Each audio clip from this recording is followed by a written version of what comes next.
What if I told you that the most humiliating moment of my life became the foundation of everything beautiful that followed?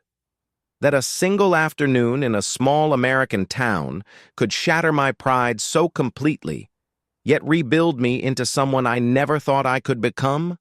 My name is Marcus Thompson, and this is the story of how losing everything taught me what truly mattered. Stay with me, because what happened next will change how you see failure forever.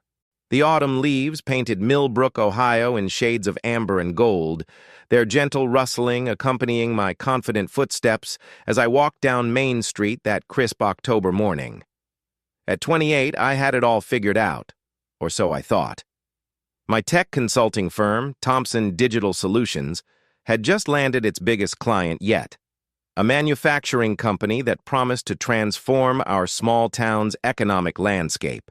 I remember the way the morning light filtered through the maple trees lining Prospect Avenue, casting dancing shadows on the sidewalk as I made my way to Miller's Diner for my usual breakfast meeting. The familiar scent of fresh coffee and bacon grease wrapped around me like a warm embrace as I pushed through the glass door, the little bell announcing my arrival to the usual crowd of farmers, shop owners, and early risers who'd gathered to discuss the day ahead. "Marcus!" called out Helen Miller, the diner's owner for 37 years, her weathered hands already reaching for the coffee pot. "Your usual table's waiting, honey. Sarah's already here."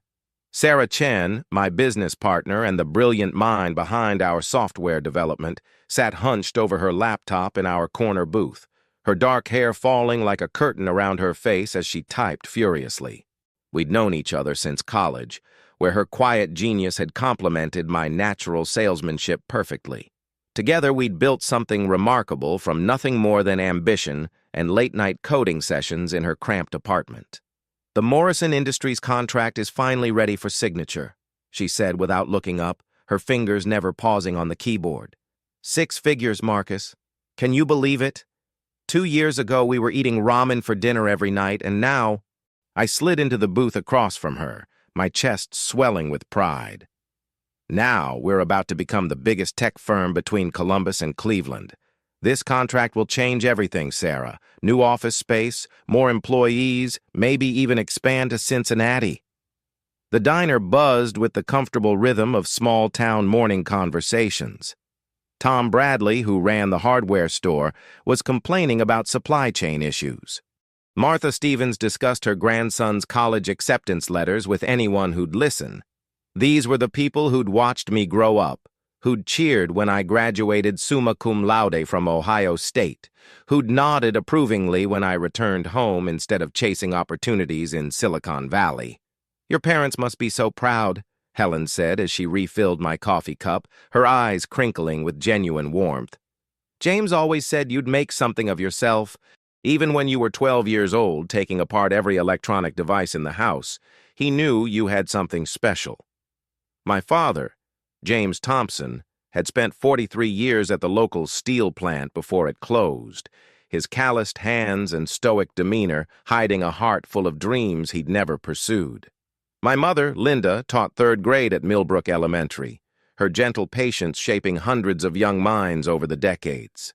They'd sacrificed everything to ensure I could reach heights they'd never imagined possible. As Sarah and I discussed implementation timelines and revenue projections, I caught my reflection in the diner's window. Designer suit, perfectly styled hair, leather briefcase that cost more than most people in this town made in a week. I'd become everything I'd dreamed of becoming, yet something felt incomplete, like a symphony missing its final movement. "The presentation is at 2 o'clock, Sarah reminded me, closing her laptop with a satisfied click. "Morrison's board will be there, along with the mayor and half the town council. This is our moment, Marcus." Our moment. The phrase echoed in my mind as we left the diner, stepping back into the crisp autumn air. The town square stretched before us, its century-old buildings standing as silent witnesses to countless dreams realized and shattered. The old courthouse clock tower chimed 9 times, each note carrying the weight of history and possibility. I spent the morning at our makeshift office above Peterson's Pharmacy, fine-tuning my presentation slides and rehearsing my pitch. Every graph, every projection, every carefully crafted sentence designed to showcase not just our technical expertise, but our deep understanding of this community's needs. We weren't just selling software. We were selling transformation, progress, a bridge between Millbrook's industrial past and its digital future. By noon, word had spread throughout the town. Mrs. Patterson from the post office called to wish me luck. The barber, old Sam, shouted encouragement from across the street. Even the teenagers hanging around the gas station seemed to sense something important was happening. Their hometown boy was about to make it big, and their pride was infectious. But as I straightened my tie and gathered my materials, a strange nervousness crept through my chest. Not the usual pre-presentation jitters, but something deeper, more unsettling. Perhaps it was the weight of expectations, or maybe some part of me already sensed that this perfect life I'd constructed was built on foundations more fragile than I'd ever imagined. The Morrison Industries building loomed before me as I pulled into their parking lot, its modern glass and steel structure standing in stark contrast to Millbrook's traditional architecture. Through the lobby windows, I could see suited figures gathering in the conference room, their faces serious and expectant. This was it, the moment that would define everything that came after. Little did I know that in less than 4 hours, my entire world would come crashing down, and the man walking confidently through those glass doors would emerge as someone completely different, someone humbled, someone real, someone who finally understood what it truly meant to be successful. The conference room at Morrison Industries felt like a cathedral of corporate power, its floor-to-ceiling windows offering a commanding view of Millbrook's modest skyline. 12 executives sat around the polished mahogany table, their expensive suits and stern expressions creating an atmosphere of barely contained judgment. At the head of the table sat Robert Morrison III, the company's CEO, whose steel-gray eyes had witnessed the rise and fall of countless ambitious young entrepreneurs. My presentation began flawlessly. Each slide transition was smooth, every statistic delivered with practiced precision. I spoke about digital transformation, cloud-based solutions, and efficiency metrics that would revolutionize their operations. The room remained attentively quiet, heads nodding occasionally as I outlined our 6-month implementation timeline. As you can see, I said, clicking to my final slide, Thompson Digital Solutions represents not just a vendor, but a true partnership. We understand Millbrook because we are Millbrook. This isn't just business, it's personal. The silence that followed felt different from the respectful attention I'd grown accustomed to.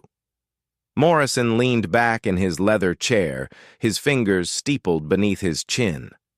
Around the table, other executives exchanged glances that I couldn't quite interpret. "Mr. Thompson," Morrison finally spoke, his voice carrying the weight of decades in business. "Your presentation is impressive, certainly polished, but I have to ask, have you actually implemented a system of this magnitude before?" The question hung in the air like morning fog over the Scioto River. My mouth suddenly felt dry, my carefully rehearsed confidence beginning to waver. "Well, sir, while this would be our largest project to date, our experience with smaller implementations has given us the foundational knowledge to—" "That's a no, then," interrupted Morrison's chief technology officer, a sharp-featured woman named Victoria Hayes. "Mr. Thompson, we're not looking for potential, we're looking for proven results. Your portfolio shows impressive work with mom-and-pop shops and local businesses, but this is a $100 million operation with over 800 employees." I felt my chest tighten, but pushed forward. "I understand your concerns, but that's exactly why we're the right choice. We're hungry, we're innovative, and we'll give this project the personal attention that larger firms simply cannot provide." Morrison's expression didn't change, but something shifted in his eyes. "Mr. Thompson, let me be direct. We've already spoken with 3 other firms, companies with Fortune 500 experience, proven track records, and the resources to handle a project of this scope. Your enthusiasm is admirable, but frankly, this feels like a young man's overreach. The words hit me like a physical blow. Around the table, I watched as my hometown supporters, Mayor Williams, city council members I'd known since childhood, began to shift uncomfortably in their seats. The same people who'd championed my return to Millbrook now looked embarrassed, as if they'd vouched for someone who'd just been exposed as a fraud. We have the technical capabilities, I stammered, my polished presentation voice beginning to crack.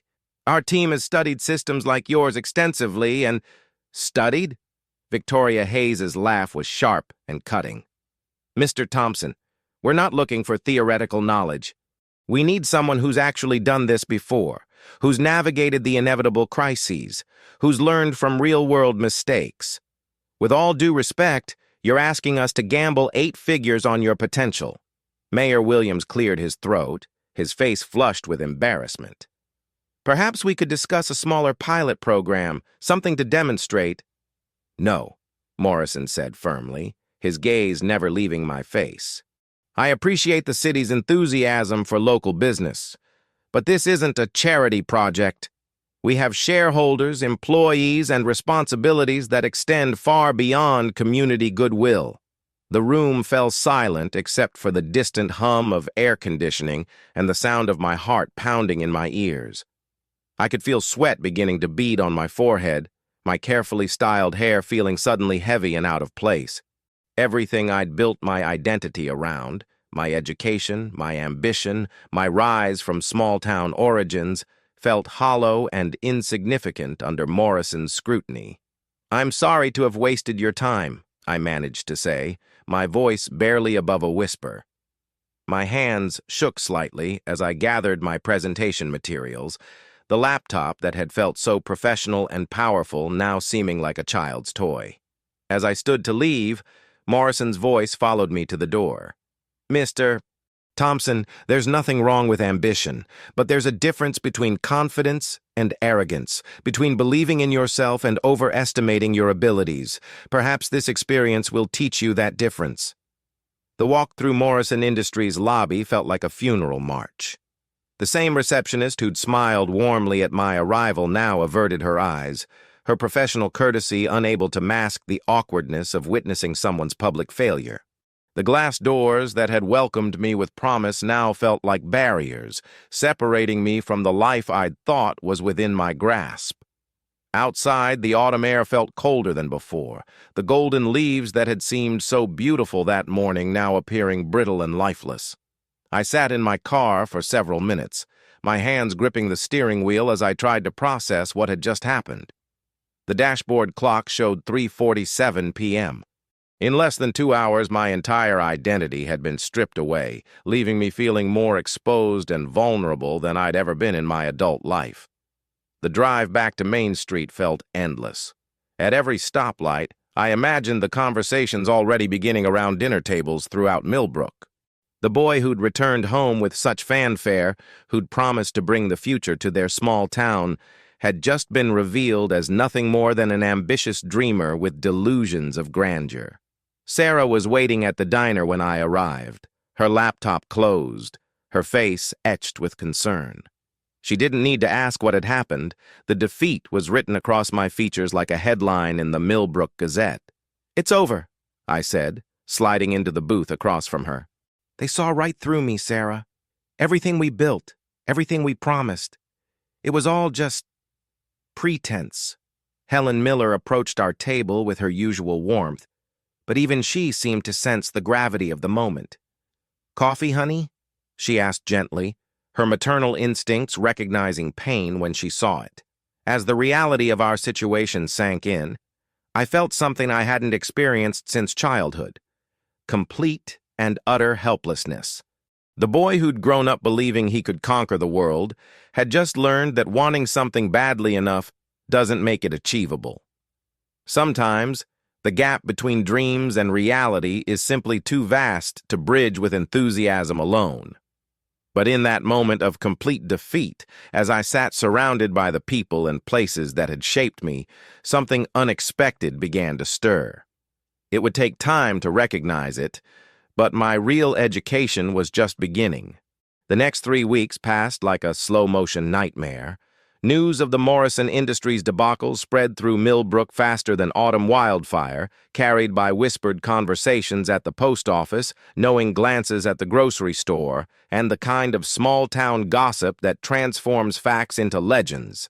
I became the cautionary tale parents would tell their ambitious children, the hometown boy who flew too close to the sun and got burned. Sarah and I tried to salvage what we could of Thompson Digital Solutions, but word traveled fast in our interconnected world of small business networking. 3 clients canceled their contracts within a week, citing changing needs and budget constraints, but I knew the real reason. Who would trust their business to someone who'd just been publicly humiliated by the biggest company in the county? My parents never said a word about the failure, but their silence was more devastating than any criticism could have been. My father would nod politely when I joined them for Sunday dinner, his weathered hands folded carefully in his lap as he listened to my increasingly desperate plans for recovery. My mother would hum softly while cooking, the same melody she'd used to soothe me as a child when I'd scraped my knee or lost a friend. The worst part wasn't the professional setback. It was the growing realization that I'd lost sight of who I was supposed to be. In my desperate climb toward success, I'd become someone I didn't recognize. Arrogant, disconnected from the community that had raised me, so focused on proving myself that I'd forgotten why I'd come home in the first place. One particularly gray November morning, I found myself sitting alone in Miller's Diner at 6:30 a.m., nursing my 3rd cup of coffee and staring at my laptop screen. The cursor blinked mockingly at the top of a blank document titled Resume. How do you summarize a career that had just imploded? How do you explain to potential employers that your biggest failure was also your most public humiliation? Mind if I sit? The voice belonged to Frank Martinez, a man I'd known peripherally since high school but had never really talked to. He was about my age, maybe a year older, with calloused hands and paint stains on his work clothes that suggested a life spent building things rather than just talking about them. "Sure," I mumbled, closing the laptop with resignation. "Though I'm not exactly great company these days." Frank settled into the booth across from me, nodding to Helen for coffee. "Heard things got rough with the Morrison deal." That's gotta sting. I expected mockery or false sympathy, but Frank's tone carried something different. Understanding, maybe, or recognition. "Yeah, well, turns out there's a difference between confidence and delusion. I learned that lesson the hard way." "We all do," Frank said simply. "Question is what you do after the lesson." He told me his story then, speaking quietly while the diner filled with the usual morning crowd. Frank had grown up 2 streets over from my childhood home, the son of immigrants who'd worked double shifts at the steel plant to pay for his engineering degree. Fresh out of college, he'd landed a prestigious job with a construction firm in Columbus, designing bridges and highway systems, convinced he was destined for greatness. 3 years in, I got assigned to lead a major project, a bridge spanning the Muskingum River. Biggest thing I'd ever worked on, and I was so excited to prove myself. Frank paused, his weathered fingers wrapped around his coffee cup. I cut corners, ignored warning signs from my team, pushed ahead because I was convinced I knew better than everyone else. The bridge had collapsed during construction. No one died, thank God, but 12 workers were injured, and Frank's career in structural engineering ended that same day. The investigation revealed calculation errors, overlooked stress factors, and a fundamental misunderstanding of the geological conditions at the site.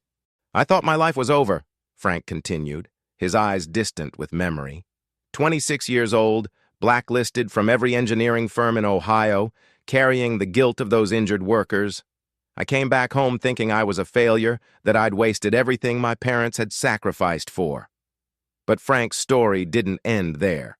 He'd taken a job with his uncle's small construction company, expecting it to be temporary while he figured out his next move. Funny thing about actually building something with your hands. You learn things you never discover sitting at a desk. Working alongside guys who'd been laying foundation and framing houses for decades, I started to understand construction from the ground up, literally. 5 years later, Frank had bought the company from his retiring uncle. Martinez Construction now employed 37 people and had built half the new homes in Millbrook over the past decade. His mistake hadn't ended his career. It had redirected it towards something more meaningful. The thing about failure, Frank said, finishing his coffee, is that it strips away everything that doesn't matter and shows you what does. You were so busy trying to prove you belonged in that boardroom that you forgot you already belonged somewhere much more important. After he left, I sat alone with his words echoing in my mind. Around me, the diner hummed with familiar conversations. Tom Bradley was still complaining about supply chains, but now I heard the genuine concern in his voice for customers who depended on him.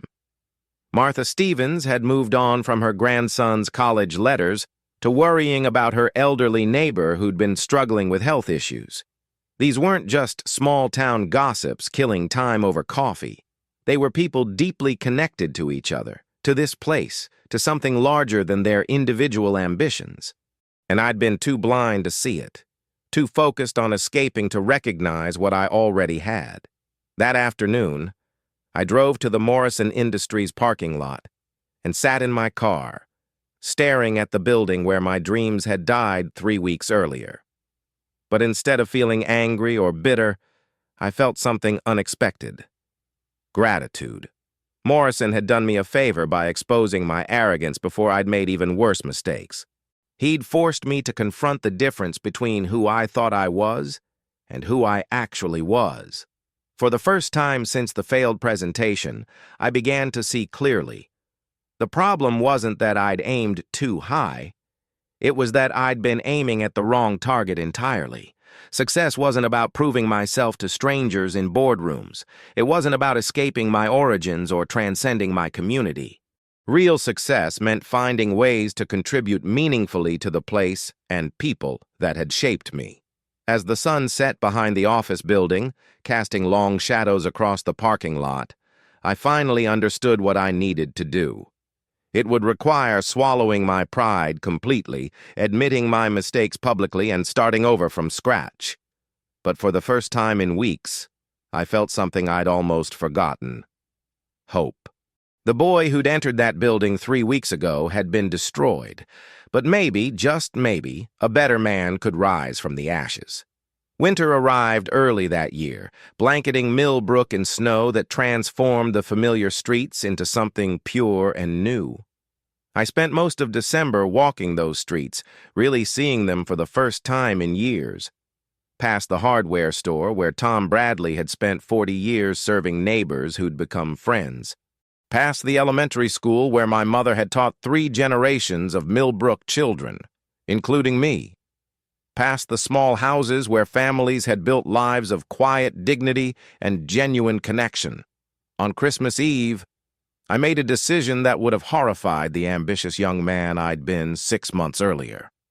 I knocked on Frank Martinez's door and asked for a job, not a consulting position or a technical role, just honest work with my hands, learning from people who knew things I'd never learned in any classroom.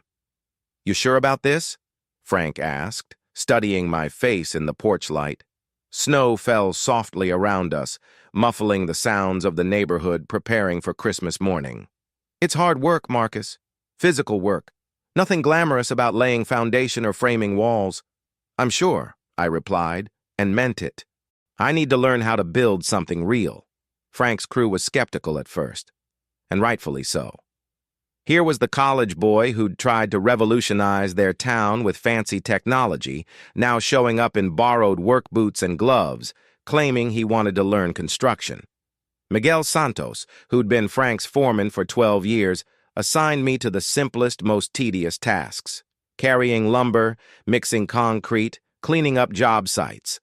But I threw myself into the work, with a devotion that surprised everyone, including myself. Every aching muscle, every splinter in my hands, every moment of exhaustion felt like penance and prayer combined. I was learning the satisfaction of work that produced tangible results. Walls that would shelter families, foundations that would support dreams, homes that would witness births and birthdays and quiet moments of contentment. Sarah had initially thought I'd lost my mind. "You have a degree from Ohio State," she reminded me one evening as we sat in her apartment, surrounded by the remnants of our failed business. "You could apply to companies in Columbus, Cleveland, even Pittsburgh. Why are you wasting your education carrying boards for Frank Martinez?" "Maybe I'm not wasting it," I replied, looking at my calloused hands. "Maybe I'm finally putting it to good use." She didn't understand then, but I was beginning to. Every technical skill I'd learned, every business principle I'd studied, every leadership lesson I'd absorbed was still there. The difference was that now I was applying them not to advance my own ambitions, but to contribute to something larger than myself. By March, Frank had promoted me to crew leader on smaller projects. I found myself working alongside high school graduates who possessed wisdom I'd never encountered in corporate boardrooms. Jimmy Walsh could frame a house with precision that would shame any engineer, his movements economical and sure after 15 years of practice. Rosa Delgado had an intuitive understanding of electrical systems that came from solving real problems in real homes, not theoretical exercises in textbooks.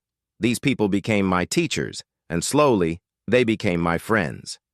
During lunch breaks, we'd sit on scaffolding or truck tailgates, sharing sandwiches and stories. I learned about Jimmy's night classes at the community college, his quiet determination to become a licensed contractor. Rosa told me about her dreams of starting her own electrical business, her calculations for saving enough money to buy a work truck written on napkins she kept in her toolbox. Their dreams were different from mine had been, smaller in scope but deeper in meaning. They wanted to build something lasting in the place they called home, to be known as people you could trust, to do good work at a fair price. Success to them meant being able to look at a house 20 years later and say, "I helped build that. A family is safe and warm there because of what we did." One April afternoon, we were working on a small addition for the Peterson family, a bedroom for their new baby. Mrs. Peterson brought us lemonade and homemade cookies, her gratitude genuine and touching. As she talked about how much the extra space would mean to her family, I realized something profound. This work mattered in ways my tech consulting never had. "Thank you," she said as we were packing up our tools. "I know you probably could be making more money doing computer work or something, but I'm so grateful you chose to do this instead. You're helping us build our children's futures." That night, I called my parents for the first time in months. Not because I had something to prove or announce, but because I finally had something real to share. "Dad," I said, "I think I'm starting to understand what you meant when you talked about honest work." My father was quiet for a long moment. "Son, I've been waiting your whole life for you to call and say something like that. Not because I wanted you to fail, but because I wanted you to find out who you really are when everything else gets stripped away." By summer, Frank was giving me more responsibility, letting me manage entire projects from start to finish. But the biggest change wasn't in my job title or responsibilities. It was in how I saw myself and my place in the community. I wasn't trying to escape Millbrook anymore. I was trying to contribute to it. Sarah finally began to understand when she saw me at work one day in July. She'd stopped by a job site to discuss some freelance programming work with local businesses and found me teaching a group of high school students about construction safety as part of a summer vocational program. "This is what you were meant to do," she said as we drove home together that evening. "Not the construction, necessarily, but this, bringing what you know back to where you come from, making it better instead of trying to leave it behind." She was right, but it had taken complete failure for me to see it. The humiliation at Morrison Industries hadn't just knocked me down. It had knocked the arrogance and self-deception out of me, clearing space for something better to grow. I was still the same person with the same education and skills, but now I understood how to use them in service of something bigger than my own ambitions. As autumn returned and the leaves began their familiar transformation, I found myself back at Miller's Diner on a crisp October morning. exactly 1 year after my world had collapsed. But this time, I wasn't alone at a corner booth nursing my pride and planning my escape. I was sitting with Frank and his crew, discussing plans for a new community center that would provide job training and after-school programs for Millbrook's young people. The building would rise on the lot where the old steel plant once stood, transforming a symbol of loss into a foundation for renewal. And I would help build it, not as the ambitious outsider trying to prove himself, but as someone who belonged here, who had something valuable to contribute to his home. It wasn't the future I'd planned, but it was infinitely better than anything I could have imagined. 5 years have passed since that October morning when my ego shattered in the Morrison Industries boardroom, and I'm writing these words from my office in the Millbrook Community Development Center, the same building where my crew and I broke ground 3 years ago on the site of the old steel plant. Through my window, I can see children walking home from school, many of them carrying backpacks they decorated in our after-school art program. The transformation hasn't been mine alone. Millbrook itself has changed in ways both subtle and profound, driven not by the grand technological revolution I once envisioned, but by something more fundamental. People working together to build something meaningful. The community center houses Martinez Construction's headquarters now, but it's much more than that. In the East Wing, Sarah Chen runs a technology training program that teaches everything from basic computer literacy to advanced programming skills. Her students range from 70-year-old retirees learning to video chat with grandchildren to teenage entrepreneurs developing apps for local businesses. Remember when you thought you needed to bring the future to Millbrook? Sarah asked me last week as we watched a group of middle schoolers present their final coding projects. Turns out the future was already here. It just needed people who cared enough to nurture it. Frank made me a full partner in the construction business 2 years ago, but the work has evolved far beyond traditional building projects. We've become a community development company in the truest sense, working with families to design homes they can afford, teaching young people skills they can use to build careers without leaving town, partnering with local organizations to revitalize neighborhoods that had been declining for decades. Last month, we completed our most ambitious project yet, converting the abandoned Morrison Industries warehouse into affordable housing for seniors and young families. The irony wasn't lost on me as I walked through the finished apartments with Robert Morrison III, who had become an unexpected ally in our community development efforts. "You know, Thompson," he said as we stood on the top floor, looking out over downtown Millbrook, "I owe you an apology for how I handled that meeting 5 years ago. I was right about your experience, but I was wrong about your character. Sometimes the best leaders are the ones who've learned to fail gracefully." Morrison Industries had indeed hired a larger consulting firm for their initial digital transformation, a decision that ultimately cost them twice what our bid would have been and delivered half the results they'd expected. But that's not why Morrison was apologizing. He'd watched our community work over the years and had begun to understand something that neither of us had grasped during that first meeting. Real success isn't measured by the size of your contracts or the prestige of your clients, but by the depth of your impact on the people around you. The housing project was just one example of how things had changed. My parents' former neighborhood, which had been struggling with aging infrastructure and declining property values, was now home to young families drawn by affordable housing and strong community connections. The elementary school where my mother had taught was thriving with new programs funded by partnerships between local businesses and the community center. My mother, now retired, volunteers at the center 3 days a week, teaching literacy to adults who'd never had the opportunity to develop strong reading skills. "I spent 40 years helping children learn to read," she told me recently, "but watching a 45-year-old man read his first complete novel, that's something special." My father's transformation has been equally profound. After the steel plant closed, he'd struggled to find purpose in retirement, his identity so tied to the physical work he'd done for decades. Now he leads our job training program, teaching young people not just construction skills, but the values that had guided his own working life: craftsmanship, reliability, pride in work well done. These kids don't just need to learn how to use tools, he explains to new volunteers. They need to understand that good work is its own reward, that building something that lasts is better than building something fast. The program has placed more than 200 young people in stable employment over the past 3 years, many of them staying in Millbrook to start families and careers they couldn't have imagined before. We've created something economists call a virtuous cycle. Young people staying means local businesses thriving, which means more opportunities, which means more young people staying. But the deepest transformation has been within myself. The ambitious young man who returned to Millbrook 7 years ago had been driven by a need to prove himself, to escape the limitations he perceived in his hometown. He measured success by external validation, by how far he could rise above his origins. The man I've become understands that true success is inseparable from service, that leadership means lifting others up rather than climbing over them.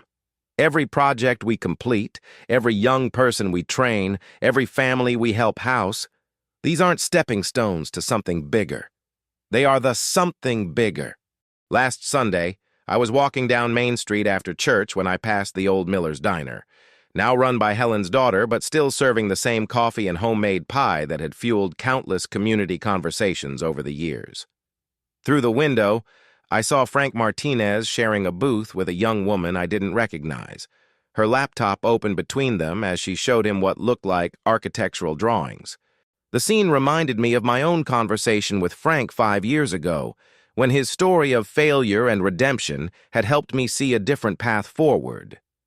Now Frank was playing that same role for someone else, proving that transformation isn't just personal, it's generational.